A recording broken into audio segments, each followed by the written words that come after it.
Welcome to an interview from the Manitowish Waters Historical Society. On October 27, 2021, Janelle Kohl, Historical Society board member, interviewed longtime summer resident David Bergen. While living and working in Chicago, Dave and his wife Nancy eventually found their forever summer home on Stone Lake in the early 70s. Learn about their adventures and the home they found, which was built by Adelman in the 1930s, called Vasahari, the last railroad stop in Finland. The house is as fascinating as it sounds. Please do enjoy this delightful story. Don't forget to subscribe to our YouTube channel, plus visit our website. The link is in the description box. Today I'm here with Dave Bergen, interviewing Dave on October 27th, 2021. My name is Janelle Kohl. I'm the librarian here at the Kohler Library and also part of the Manitowish Waters Historical Society team. And Dave, I understand you've been coming up here for some years, so I am going to start from the beginning of when and where you were born. Oh my gosh. Well, I was born in 1934 in Flushing, New York, which is on Long Island. That's a long ways away. Yes. Oh my goodness. Oh my goodness. Were your parents, what did they do there in New York?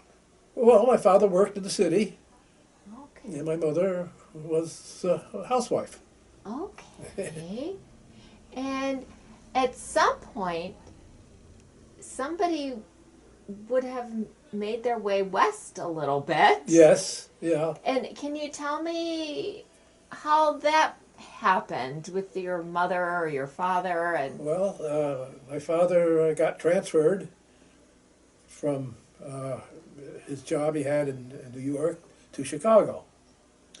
So in 1949, the whole family moved to a suburb of Chicago, which is Barrington, Illinois. And I wouldn't say a lot, but many people up here have connections with Barrington. what did your father do? Well, technically, he was a metallurgical engineer. But, you know, people, they have different titles of different companies and what they did on different companies, but the education was a metallurgical engineer. Wow. Medical urgent? No, metallurgist. Metals, made steel. Worked for Oh. Bethlehem Steel. And were you the only sibling or only child in the family? No, I have a brother. And so the four of you all got that far west. Yep. And then after that, once you got settled in, how did it happen then that your family ended up here in Manitowish Waters? Well, it was just me, you know, and my wife and my kids Okay. that came up here. My wife's parents had friends in St. Germain and rented, you know, for a couple of weeks in the summer, they'd rent a cottage on Towanda Lake, you know, just north of Woodruff, by the airport. And so we came up and really liked it. And at that point I started a water skiing. I really loved the water skiing up here because it wasn't so crowded. It was very crowded in northern Illinois. And so we bought a real cheap cabin on Lake Towanda. It was a log cabin, no water, no electricity, no sewage, nothing, just a box. But it had a porch, and you know, I got it real cheap, and it didn't take much to get it livable. You want to hear the stories about that? Yes, Well, I think sure. it's interesting. Well, it was an old cabin, and it was getting a little rotten, you know, and the wind would come through. But we came up just in the the summer for the water skiing. Then I got into snowmobiling, and so we came out to snowmobile, about froze to death. So had no heat either. But my wife is an antique dealer, so she found a big old pot-bellied stove in Illinois, or not a stove, well, I guess you call it, one of those round stoves. So we brought that up and, put wood in it, and it kept it fairly livable until it got real cold. And then we decided, well, we should maybe, things are designed for coal, we'll put some coal in it. And by this time, this was 1970, 71. You couldn't buy any, nobody was selling coal. But we finally found some in Elgin, Illinois. We got in a bag, I don't know, 50 or 80 pound bag. I never knew anything about coal, so we fill it with coal. We got up here for the weekend, got it fired up, and the thing got red hot. Because the coal produces so much more heat than wood. Then the place got up to 96 degrees, very uncomfortable. And then the sap was melting off the logs and dripping down onto us and all over the place. So that didn't work too well. Oh my. That was sort of fun. Then we decided, well, we won't use coal, we'll keep using wood. So I wrapped up, it was a small structure, not that big. Just a box, no side structures going out. Just a big box. So we wrapped it in visqueen, and then with the wood stove going, no air could get in. So we all got dizzy. So I realized what was wrong. So, real technical solution. Say this is the floor right here. I cut a 3-inch round hole in the floor, so the air could come up from underneath, and that solved that problem. Oh my! Now that is Northwood's living. Well, oh my! It wasn't goodness. living; it was vacation because we only did it in the winter. The most in the winter, a week at a time. Then back to civilization. Of course, in the summer the family spent the whole summer up here, and I drove back and forth on the weekends. And what side of the lake did you live on? The west side, off of the airport road? We're on the northeast side. Okay. And now I've been back to that lake, and it's changed a lot since then. It looks like you're familiar with it. I live across the road from that lake. Oh, do you? Yes. Yes. Which road? I live on Chippewa Forest Road, which is across Highway 51. Oh, okay. So I have to cross the highway to get to Towanda Lake. Yeah. Well, that lake level is probably 6-7 feet lower than it was when we were there.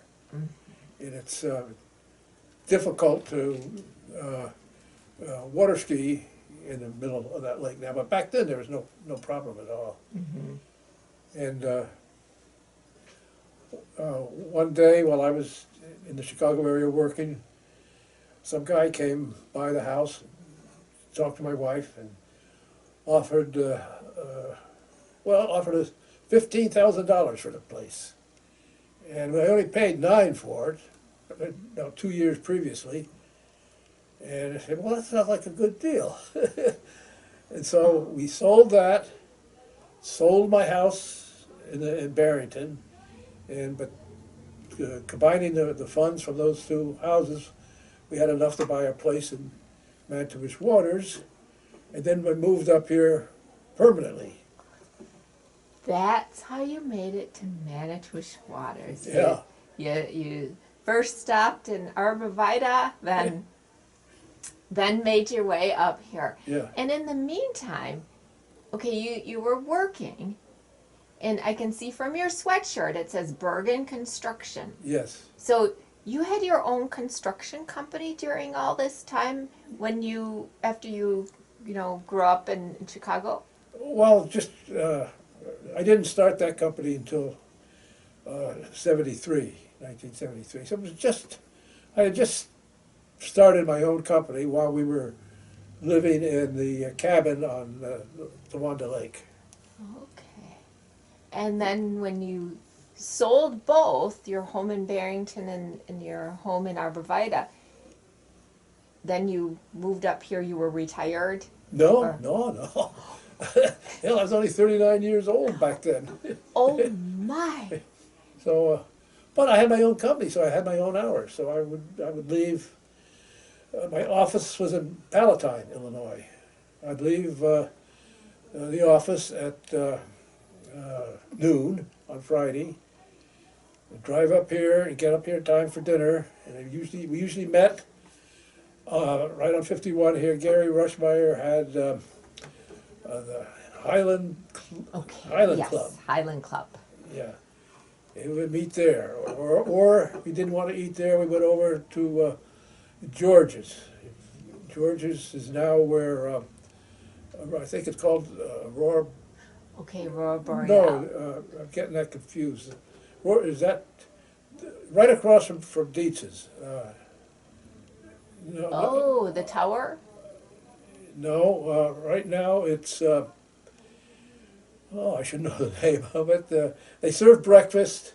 Oh yeah, that would be the, Is that a call, Aurora Borealis? Yes. Okay, I got the right name. Yes. We don't go there much anymore. That's why I don't yeah, have the name at the tip of my tongue. And we'd meet there, and then I'd spend the whole weekend here, and I'd spend Monday here, and I wouldn't leave until about 5:30, 6 in the morning to go back to Chicago. But then when I say Chicago, I mean Palatine, where the office was. where did you live down there if you sold your house?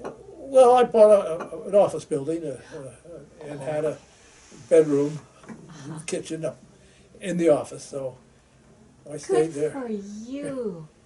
And the desire to be up here was strong enough for you to do things that way. Yeah. Your ability to have your own company and then have your main home up in Manitowish Waters, the beautiful, beautiful Yeah. town.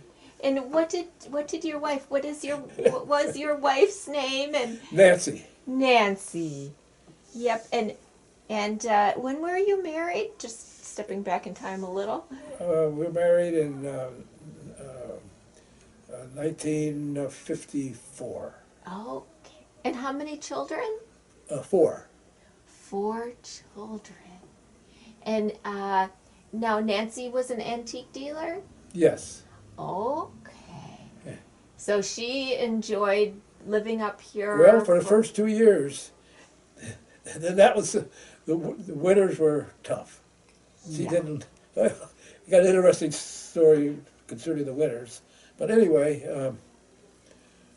she didn't like it up here, and she wanted to go back to Barrington. And by that time, I was a little more established in the business, so I was able to keep this house up here and build a house in Barrington. So then we were just snowbirds, I guess you'd call us. We just came up in the summer, and occasionally we'd well, I wouldn't say occasionally, about once a month in the winter we'd come up for a long weekend and go skiing. Mm-hmm. And what is the story of the winter? The story. Yes. When my wife was up here the whole winter, and by this time 2 of my kids were out of school and 2 were still going to school. Peter, the youngest, was going to the North Lakeland school, and the nearest dentist, maybe there's one nearer, but all the other mothers at the school took their kids to a dentist over in Rhinelander. And so they would the women would get together to make a bunch of appointments at the same time, and then one of them would drive 3 or 4 kids from Boulder Junction to Rhinelander. And, I left the car up here for my wife. Apparently, he was in getting serviced or something, but and in fact, I still do have this old Jeep. I've got a 51 1951 Jeep, and it doesn't have any top, or doors, or heater. There's the middle of the winter. So you always wore snowmobile suits up here in the winter. Interesting. I believe it. And so she and Peter got all bundled up in the snowmobile suit. And she picked him up from the school, took him over to Boulder, and they went to the dentist. He went back to pick him up a couple hours later from Boulder. By this time it's getting dark, and it's a real heavy snowstorm. It wasn't blowing so much, it was just heavy, falling. The snow flakes would hit her glasses, and so they were getting foggy. And of course, she had a hood on, with the snowmobile suit. And from her breathing, the breath condensed on the inside of the glasses, so she couldn't see. She thought she was going blind. She got home and froze to death. You look in the house, it was just solid. The glasses were just solid ice. And she drove in Yeah, your Jeep that didn't have doors. no doors, no top, no heater. I still have it. Maybe you've seen it around here. I drive it every once in a while. Oh my goodness, that is another Northwood adventure. So she was done with winters after that for a while. Yes. And so you had still 2 boys in school, you said, or 1 boy in school yet, and you went back to Barrington Yeah, for the school one boy year? and a girl. Yeah, they went back to Barrington. Okay. And then after that, how long was it before you found yourself up here? Permanently? No. Well, actually, I should rephrase. Then once the kids were not in school any longer, did you find yourself staying up here longer in the summer? No, it was still, I had to still work. Okay. Of course, when I retired, I sold the house in Barrington and moved up here. There's just going to be just one house. So have you stayed in the same spot, in the same house? Yes. Since you yeah. bought, and where is that? Well, What lake, I should say. okay, Stone Lake. It's on Stone Lake. Okay. And when you first bought that home, did you have very many neighbors? This would have been in the 70s, you said, early 70s? Yeah, because it's on the water, of course. We had, right around we were on Point of Pines Road, in that immediate area. It's happened so gradually, though. It's been, 47 years. And if you're not up here all the time, and when you're up here, you're busy doing other things you don't notice. But I look back, and yeah, there is a lot of more houses there now. But we don't see them. We've got quite a bit of acreage, and so we can, we're still pretty private. Mm-hmm. You bought at a good time when you could get acreage. Yeah. Yeah. Yeah. Mm-hmm. So this home was winterized and everything. And was it part of a resort? No. You've got literature here in the library. I've seen it. You've got magazine articles and newspaper articles describing Manitowish Waters. And the house was mentioned because it was built in 1936 and 37 by a guy from Chicago called Adelman. And it was at that point, it was one of the biggest houses up here. It was, mentioned in all the literature. And it was, probably the biggest and fanciest place up here, almost, at that time. And one reason my wife didn't like it here, when we moved up, said we moved to this house, which was getting dilapidated. It wasn't bad, but it was on the verge. Right. It was old, but it was still, beautiful property. And so everybody thought we were real rich, and they wouldn't associate with her. Oh my You know, here I goodness. just scraping by to get this. So it's very hard for her to make friends up here, extremely hard. So that's why she moved. We probably the main reason why we moved back to Barrington. Okay. Yeah, and there weren't that many people up here yet at that time in the early 70s No, either. in fact, all the people we knew, they all said, "Oh, we used to work as a maid or caretaker at our place." So they assumed that we were multimillionaires, I guess. Well, you know, at that time, maybe there were, maybe the majority of folks were year round and working at different places. Yeah, yes. Oh, okay. Yeah, yeah. And so they looked at you as this wealthy summer person. Yes. Aha. And now it's almost the other way around, isn't it? Yes, it's amazing. Yeah. It's really Yeah. amazing. Most folks are just summer and then leave for the winter. Yeah, it is. It is very interesting.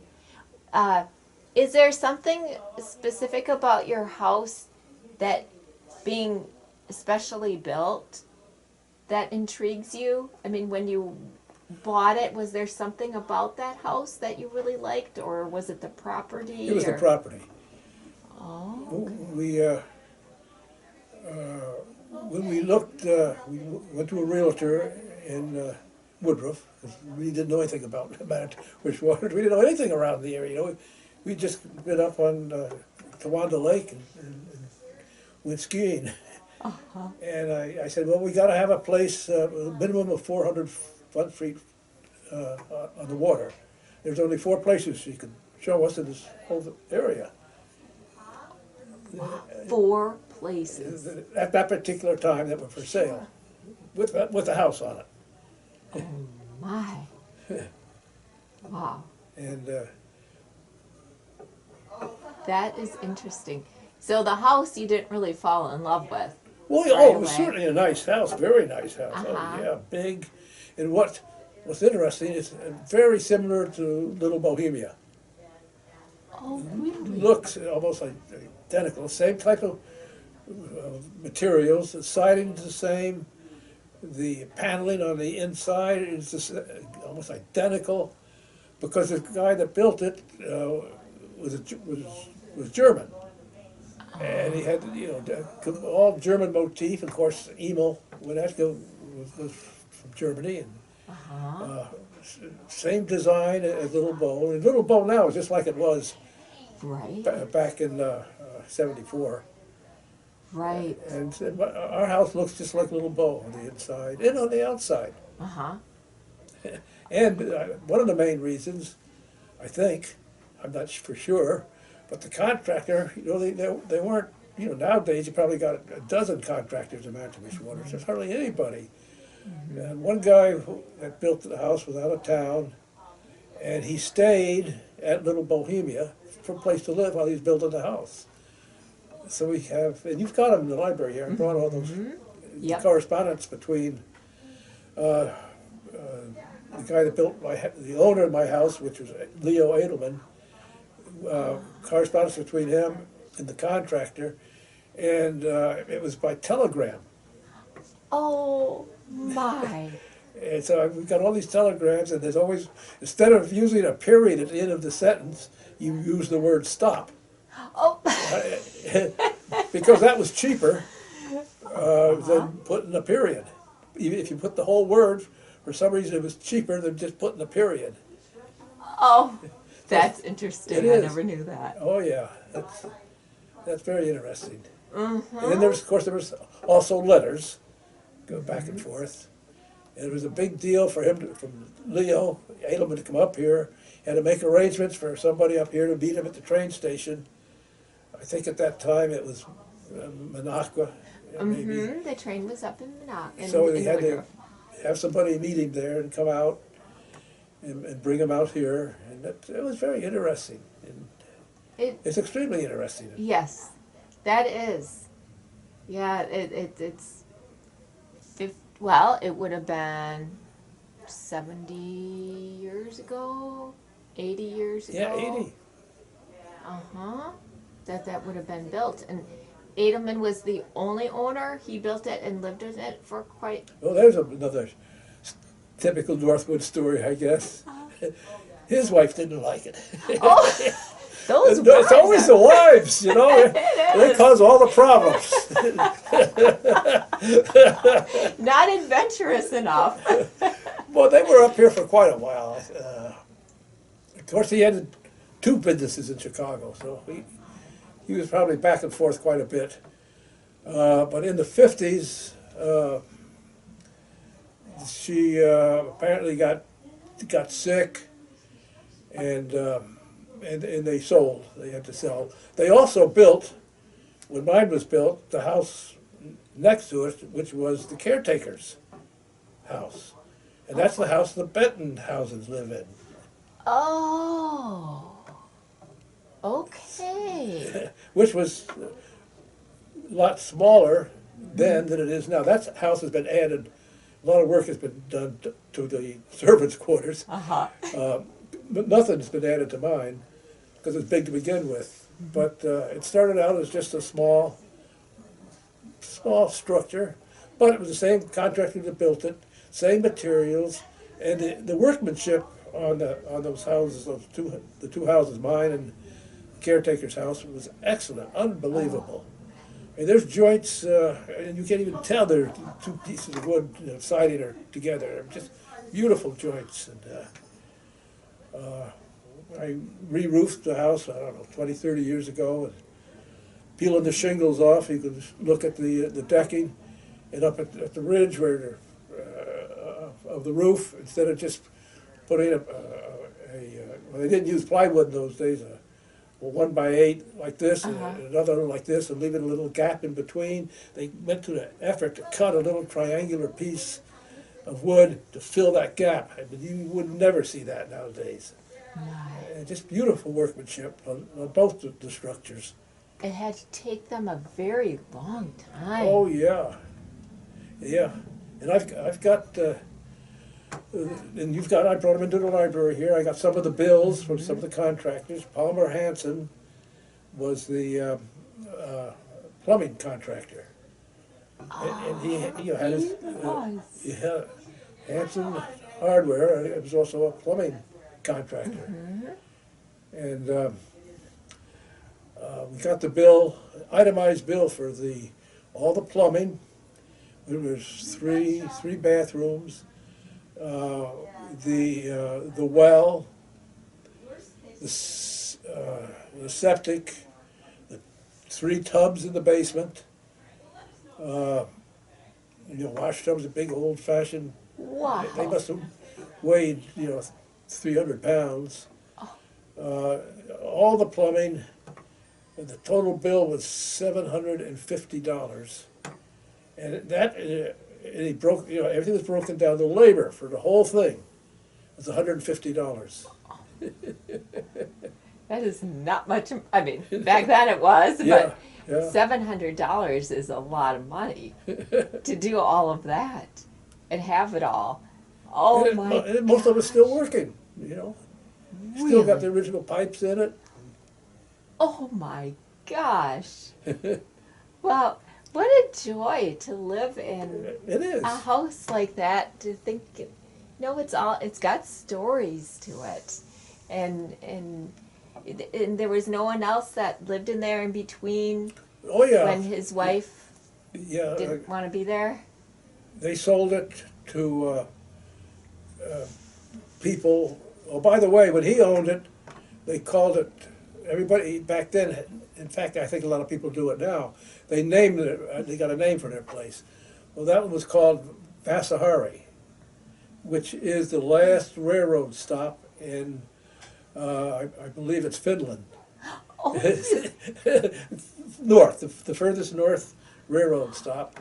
So that's what they called it, which is appropriate, right. That is clever. And they sold it to a gentleman by the name of Zifrin, who owned a trucking company, I think in Ohio. And again, the story with the wives. He came up here with his wife, and she didn't like it. Oh, those wives. So she moved in, or they moved in. They lived in the and did a little additional remodeling to the caretaker's cottage, and remodeled that, put all new furniture and stuff in it. He did for his wife. She still didn't like it. So they sold. Oh my. And which is interesting, the Bentonhausens, who Yeah. they have all the good furniture. Every time the caretaker's house was sold, all the furniture went with it. So they've got all the original furniture, which was high quality furniture Sure. from when the Ziffrens were bought it, which I think was the early '50s. And so the Ziffrens, the next people that bought it. By now, there were two separate pieces of property. They didn't go together. Okay. The people that bought our place, it was Peter Johnson, who you certainly know, I'm sure. He owned several houses up here, and he owned I think he just sold it recently. It's being remodeled now. The Bavarian Inn. They call it Okay, Parkside. sure. Yeah, that was his. Oh. And he has a home on Point of Pines Road up here. So he bought it with a partner from Madison. They were both from Madison. And they were the people we bought it from. And they rode in there a couple of years. But for them, it was definitely just a party house. There was, and they had good times there. I mean, they tell us these stories. But that's the house was getting run down. They didn't care about keeping it up, so it was eventually going downhill, which was why it was so cheap when I bought it. And they used to have that house has its own fire fighting water system, fire hydrants and everything. Oh my goodness. And they had a pump house down by the lake. It's still there. Oh my goodness. This little house is about 12, 13 feet wide and 22 feet long, I think. And they had a World War II surplus pump mounted on a trailer that you could pull with a Jeep. And then they had underground piping, I think about maybe a 2-inch pipe running up to the house, and then several fire hydrants, just not big ones, but small, 2-inch pipes sticking out of the ground. So the theory was, if there's a fire, you'd run down, start this engine, and been sitting for years, not being run. I guess you could practice if you wanted to. Try to get the engine, this old Jeep engine started, and there's a pump, and then pump the water, and they had all fire hose, rolls of fire hose in this building, this little building down by the lake. So you unrolled all the hose. You do this all yourself. So it wasn't very practical, but that was there. So they would. Johnson, I was telling you about, the partner, the other family that had it with Johnson was, I can't think of the name right now, but he hasn't, appeared. He isn't from around here. They would go from the boathouse and try to make it all the way from the boathouse, which is one end of the property, to the other end in the lake, try to make it by canoe. And then they would fire up this Jeep fire engine, and with a high pressure hose try to knock them out of the canoe. I mean, that really sounds like fun, So, that's why the house wasn't in too good a shape when we bought it, but they had a lot of fun. I know that. That is a wild game only men would think of to do. Well, I'm sure the women were doing it too. I think. Oh. I mean, I think the guys were trying to knock the women out of the canoe. Oh my It goodness. was a party house. That's what it was built for. It sounds like it. There was a separate building on the property. They called it the BBQ House, and we still call it the BBQ House. We haven't used it much. Another building. Oh yeah, we got a lot of buildings on the property, and they had big fancy. This is Adelman built this fancy barbecue pit for roasting a deer. I guess it's a complicated series of various pits, axles with gears, with an electric motor, and they'd rotate. We used it once, and it worked. But the Ziffrens, this was the guy that had the trucking company, he'd come up with his buddies from Ohio, and they play poker out in that building. And there must have been 5,000 poker chips we found in there, and 100 packs of cards, and they had these fancy ashtrays back in those days. Sure. That was sat yeah. on the floor, and they came up, and there was around about 5 or 6 of those, all sorts of stuff from the 40s, which we got rid of it because it was just taking up room. Sure. Should have saved it, but Yeah, you just don't know. it's an interesting, fun place. It had to be. I bet your eyes were just sparkling with delight when you were showed that home. Oh my gosh, all the amazing things. And were there any other little buildings on there besides the barbecue house that piqued your interest? Well, they called it a tea house, a special house for the ladies to have tea. Oh. That was sat up next to the main house, overlooking the lake, and screened in. Well, it's still there. We keep that up, but we don't drink tea in it. we use to store the barbecue, charcoal barbecue pit, for cooking hot dogs and stuff. We store that in that little house. It's only about 6 foot by 7 foot, pretty small, but it's nice and screened in, and it looks very, very nice. Wow. And then there's a garage, a big old garage. It was made out of stone, masonry. Everything was stone. A lot of stonework on that property, an awful lot. And then, of course, there's the wet boathouse, which is really, really nice. Oh. Because you don't have many boathouses. They don't allow them anymore. Right. But it's made from stone, and it's a big one, so that's nice. And then there's the newer garage. I built the new garage about 20 years ago, and so I think there's 7 buildings altogether. Total them all up. What a delight to live there. Yeah.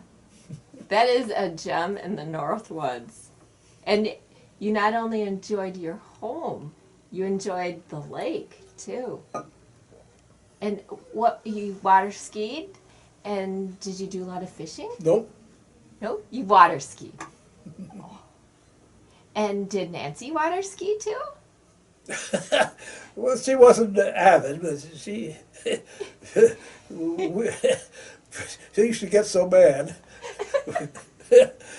We'd tell her every spring the kids would come up or got the boat in and go water ski and start the season. And we always said, okay, the first thing we do, Nancy will pull you up, get you up on the ski.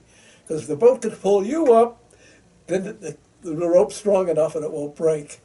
And she gets so mad when we said that. Oh my, oh my.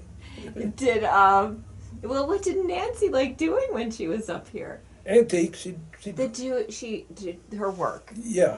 Oh. She loved driving around all over up in the UP to get antiques, and she had a shop. Well, actually, BBQ House I was explaining to you. She made that into a shop, and she'd have people, they'd come in and by appointment only, and buy antiques from there. And she was partners with down at on Trout Lake at I can't remember their name. Tip of my tongue.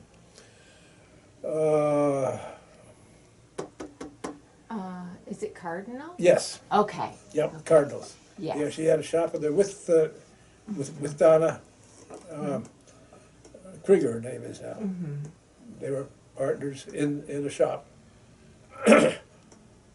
and so she was quite involved with antiques.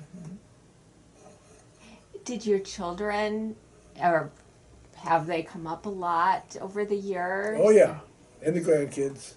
And taking delight in the beautiful home and enjoying all the special different amenities it has. Well, they do a lot of work when they come up here now. Good. It Good. takes a lot of work to keep that place up. Yeah. Unless you want to pay somebody to do it, which is against my principles. But as you get older, you realize you might have to start doing that. Yeah. And when you started living there in the summers, town, of course, everything was smaller, and I don't. different things in town. I don't remember things changing as much. I mean, Dietz's was there. The restaurant used to be Bavarian Inn, which became Parkside. It's been expanded. It's bigger now. Of course, I noticed today they're working on it. They're putting an addition on it as I drove by. So that's expanded, but that used to be there. That was another really good thing we liked about up here was the Bavarian Inn. They'd have, in the winter, they call it the snowmobile breakfast, a buffet. All you could eat. And it's just delicious. Oh. They would come by snowmobile from, where we were.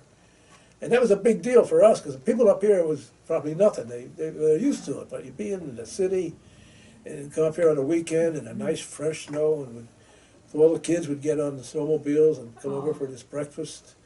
Just gorge ourselves with this all you could eat. Yeah. And then go back through the woods. And there was no snowmobile trails then. You just had to make your own, which was nice. Much quieter at that Yes. time to drive around freely.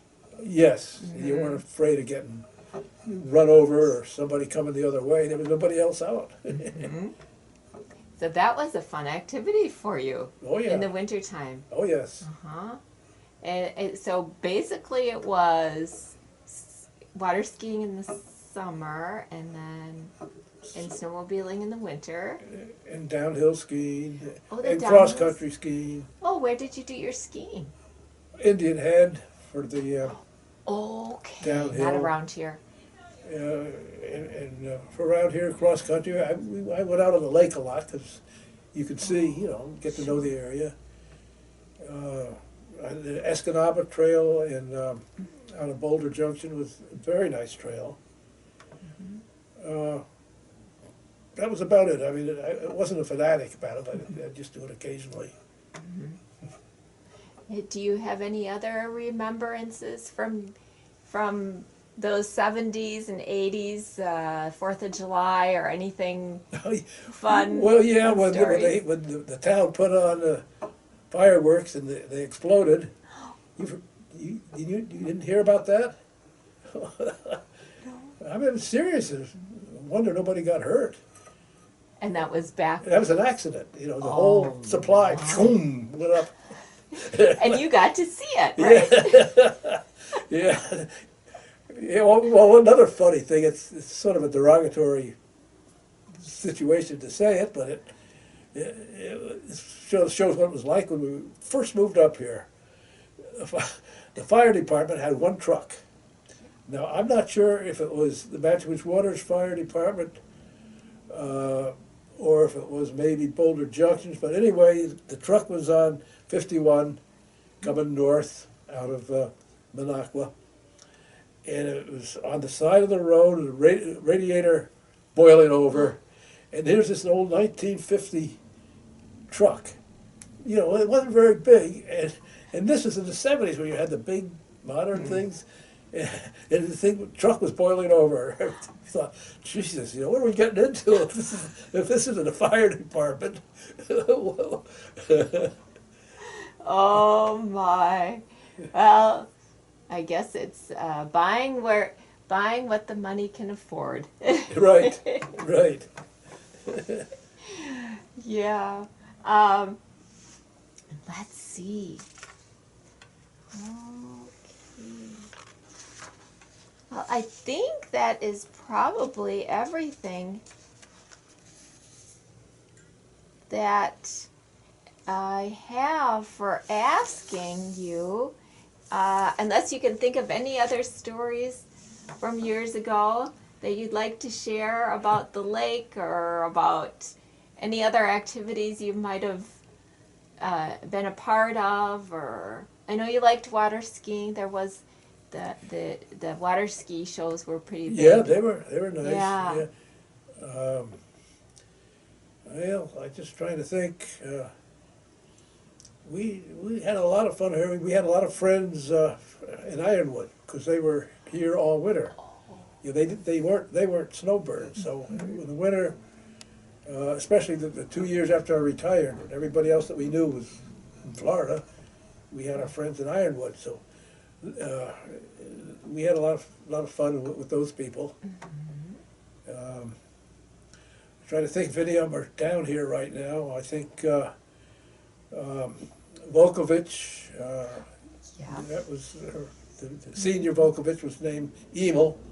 He was quite a bit older than we were, but there was a group of Ironwood, a lot of fun. Those people.